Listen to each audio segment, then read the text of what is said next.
I lost my job at 62 years old.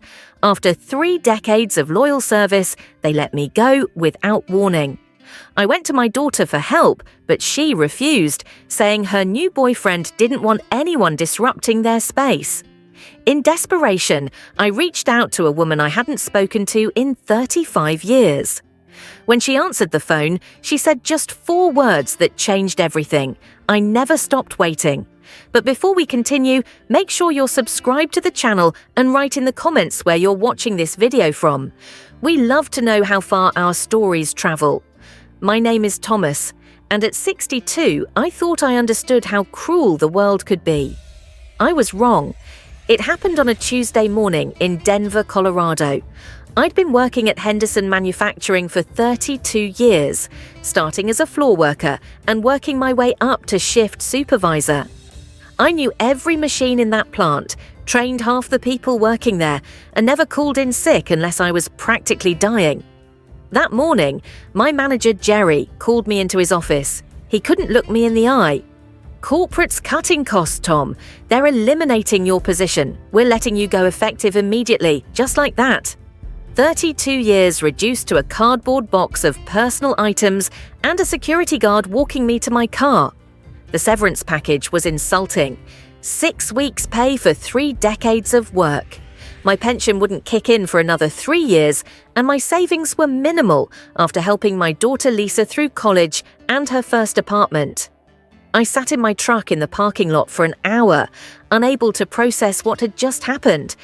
At 62, who was going to hire me? I had maybe 15 years of work left in me, but companies wanted young people they could pay less and work harder.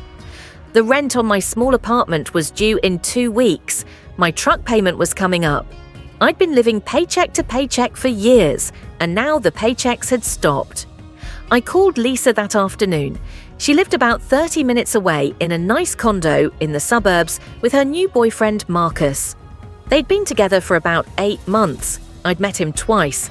He worked in tech, made good money, and seemed nice enough, though there was something cold about him I couldn't quite put my finger on. "Dad," she answered. I could hear traffic in the background. She was probably driving. "Sweetheart, I need to talk to you about something. They let me go today. After 32 years, they just cut me loose." "Oh my God, Dad, that's terrible. Are you okay?" "I'm figuring it out. But Lisa, I need to ask you something. My rent's due soon and I don't have enough to cover it. I was hoping I could stay with you for a little while, just until I find something new or figure out my next move."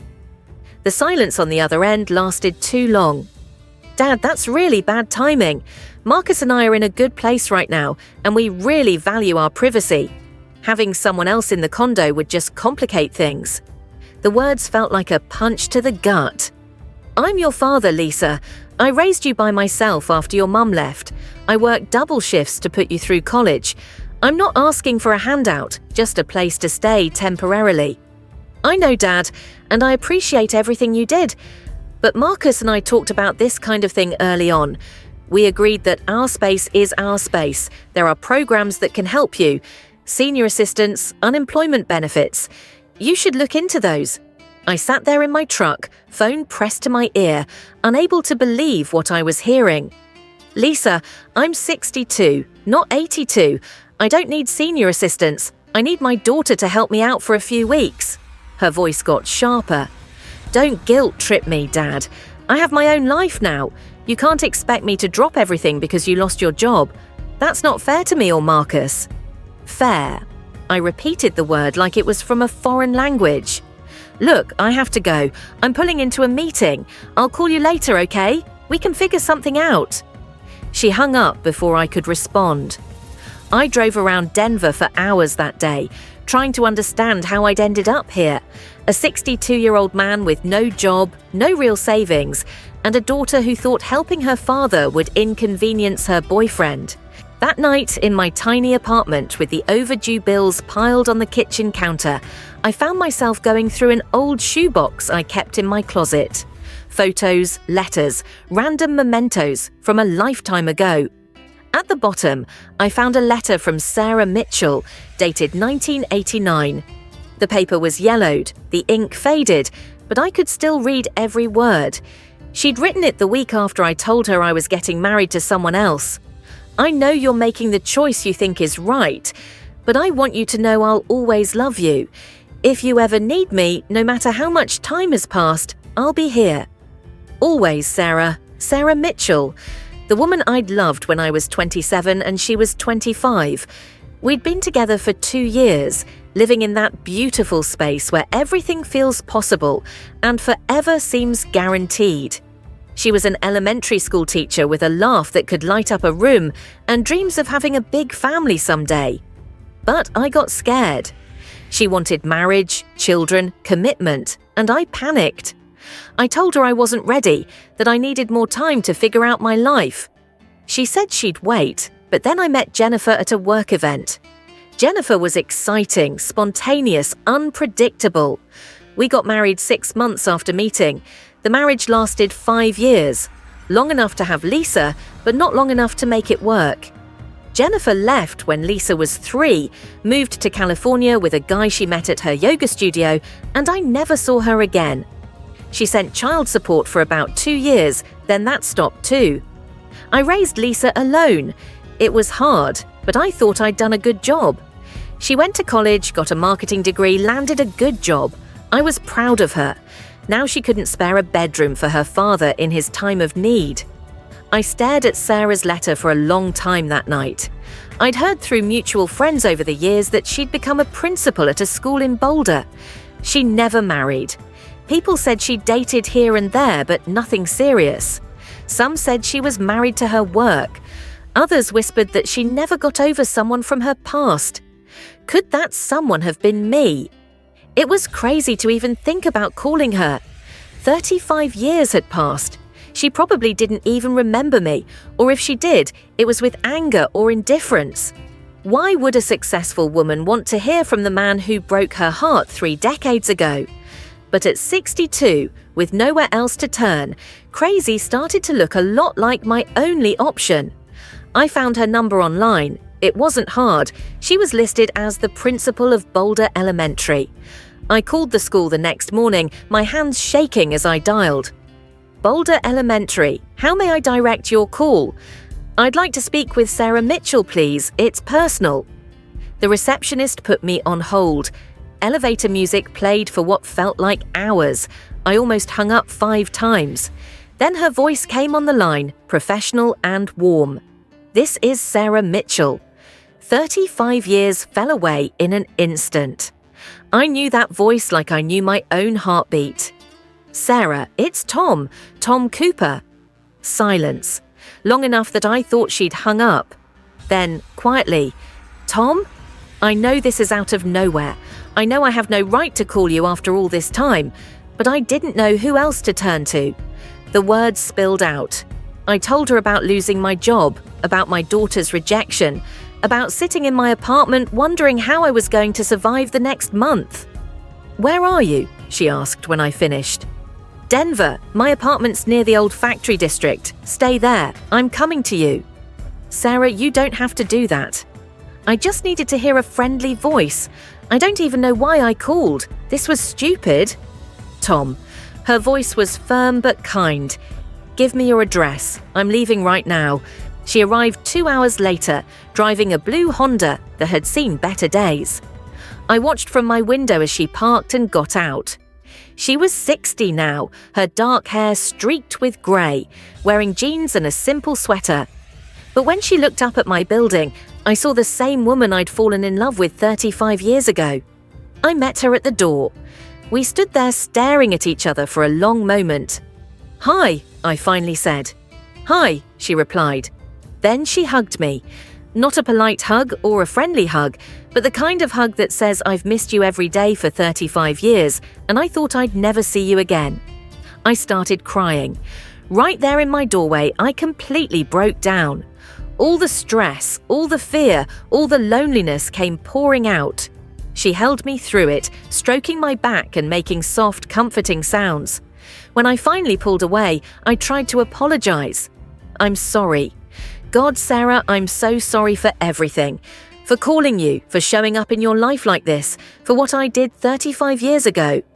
She reached up and touched my face, her hand gentle. "Don't apologize for calling me. As for the rest, we'll talk about it. But first, let's get you out of here." "What? You're coming to stay with me? I have a house in Boulder with plenty of room. You'll stay there while you figure things out." "Sarah, I can't ask you to do that. You're not asking, I'm offering. Now pack a bag. We're leaving." Her house was a small 2-story place in a quiet Boulder neighborhood. It wasn't fancy, but it was warm and lived in. Books everywhere, plants in the windows, photos of students and colleagues on the walls. It felt like a home. She gave me the guest room upstairs, clean sheets, a comfortable bed, a window that looked out over her backyard garden.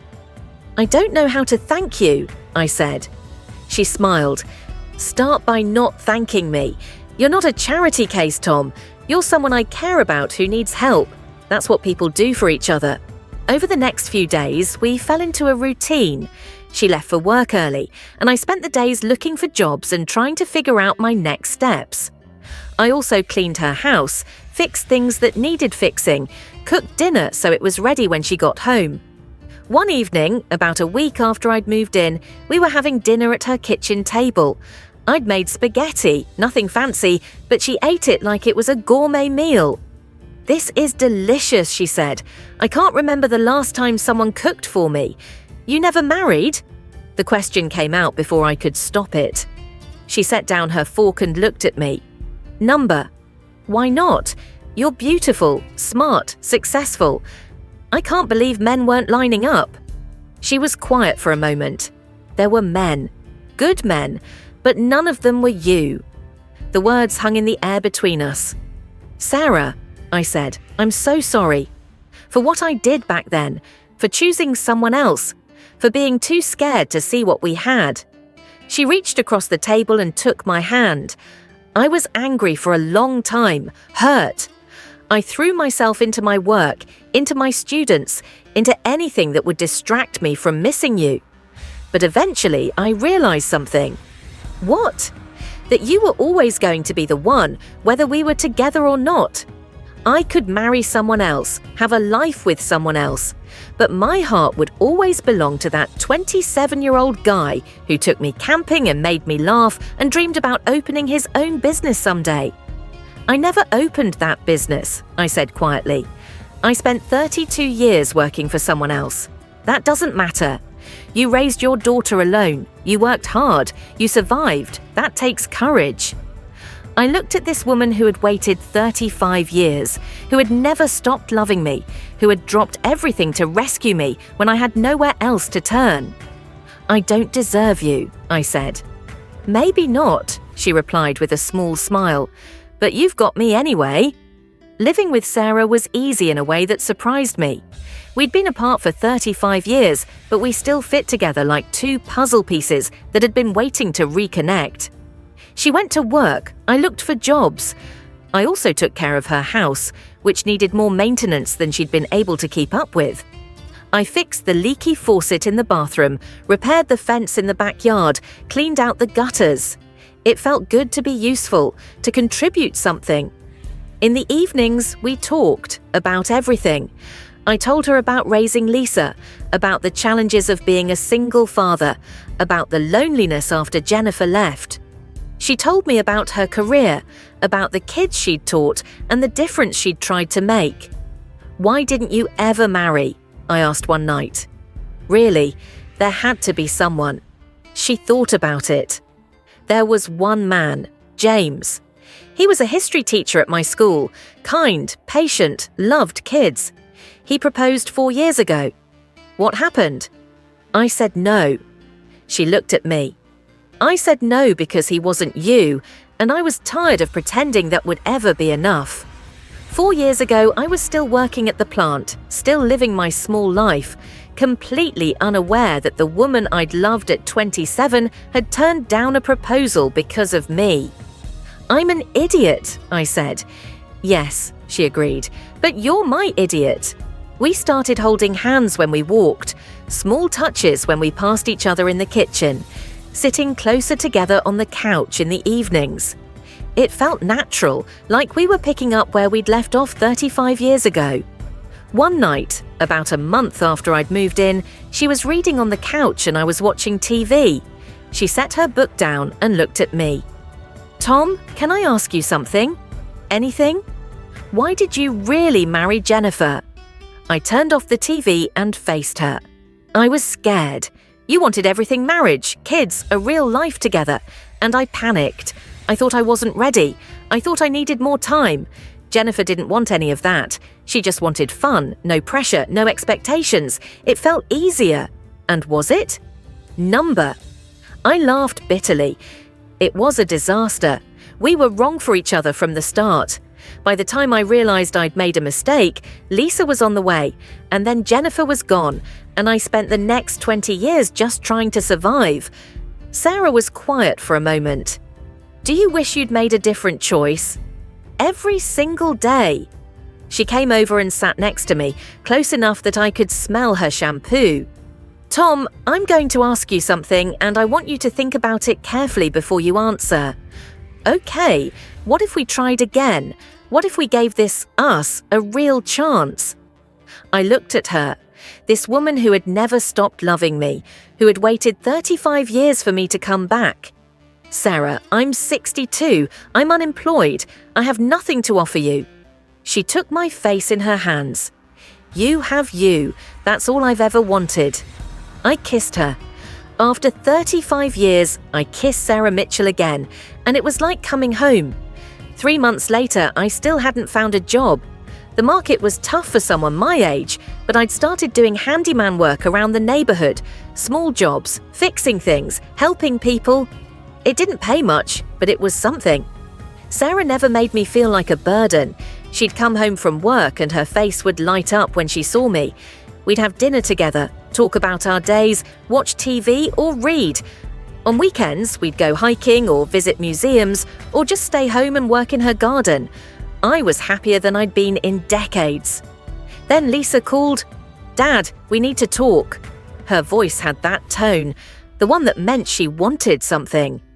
"I'm listening. Marcus and I are having some problems, financial problems. His company had layoffs and his salary got cut. We're struggling with the condo payments."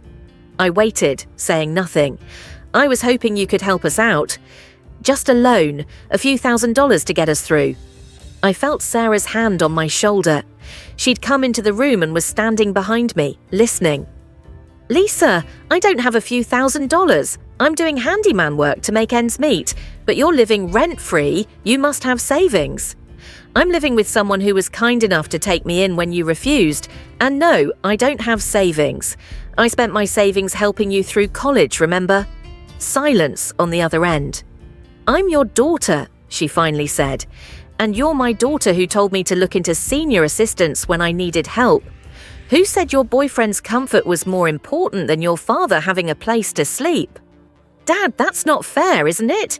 Sarah's been more family to me in 3 months than you've been in the last 3 years." "Who's Sarah?" "The woman I should have married 35 years ago. The woman who actually gives a damn about me." I heard her take a sharp breath. "Are you serious? You're with some woman? Her name is Sarah, and yes, I'm with her. We're together. And I'm happier than I've been since you were a little girl. So you're just going to abandon your family?" The irony of those words made me laugh. "Lisa, you abandoned me. I'm just finally accepting it." I hung up. Sarah wrapped her arms around me from behind. "You okay?" "Yeah," I said. "I'm okay." 6 months after I moved in with Sarah, I asked her to marry me. We were in her backyard, planting tomatoes in her garden. I didn't have a ring. I couldn't afford one. But I had something better. "Sarah," I said, setting down my trowel, "I need to ask you something." She looked up at me, dirt on her hands and a smudge on her cheek. "I'm 62 years old. I don't have much money. I work odd jobs around the neighborhood. I'm not the man I was when I was 27, and I'm definitely not the man I should have been." She started to speak, but I held up my hand. "But I love you. I've loved you since I was 27, and I was just too stupid and scared to see it. I wasted 35 years. I don't want to waste another day. Will you marry me?" She tackled me right there in the garden, both of us ending up in the dirt, laughing and crying at the same time. "Yes," she said. "Yes, yes, yes." We got married 2 months later at the courthouse. No big ceremony, no guests, just us and 2 witnesses we pulled from the hallway. She wore a yellow dress she already owned, and I wore a suit I borrowed from a neighbor. The whole thing took 15 minutes. It was perfect. Lisa didn't come to the wedding. I didn't invite her. Sarah said I should try one more time, but I told her no. Some bridges are meant to stay burned. Now I wake up every morning next to the woman I should have married 35 years ago. I make her coffee the way she likes it. We have breakfast together before she goes to work. I spend my days fixing things, helping neighbors, making our house better. When she comes home, I have dinner waiting. It's a simple life, not the one I planned, not the one I thought I'd have at 62. But it's ours. Last week, I was fixing Mrs. Patterson's fence down the street when I saw Lisa's car pull up to Sarah's house. Our house. I walked back slowly, wondering what she wanted. She was standing on the porch when I arrived. She looked tired, older than her 34 years. "Hi, Dad, Lisa." We stood there for a long moment. "I wanted to apologize," she finally said, "for what I said when you lost your job, for not helping you, for being selfish." I nodded. "Okay, is that all you're going to say?" "What do you want me to say, Lisa? That it's okay?" "It's not. You hurt me, badly, but I've moved on." She looked at the house, at the garden I'd been working on, at the obvious signs that I lived there. "Are you happy?" she asked quietly. "Yeah," I said, "I really am." She nodded, tears in her eyes. "I'm glad. You deserve to be happy. So do you, sweetheart." She hugged me then, quick and tight. Then she got in her car and left. Sarah came out onto the porch. "You okay?" I put my arm around her. Better than okay. She leaned her head on my shoulder, and we stood there watching the sun set over our garden. At 62, I finally understood what I should have known at 27. Love isn't about timing or convenience or being ready. It's about finding the person who makes you want to be better, who sees you at your worst and stays anyway, who waits 35 years because some people are worth waiting for. I lost my job. I lost my daughter's respect. I lost the life I thought I was building. But I found Sarah again, and that made everything else worth it. Did you like the story? And which city are you listening from? Let's meet in the comments. If you like the story, you can support me by sending a super thanks, so I can keep bringing more stories like this. Thank you so much for your sweet support. I'm looking forward to your comments on the story. On the screen, you can see 2 new life stories that I highly recommend. There's so much more on my channel. Don't forget to subscribe. See you in the next life story with love and respect.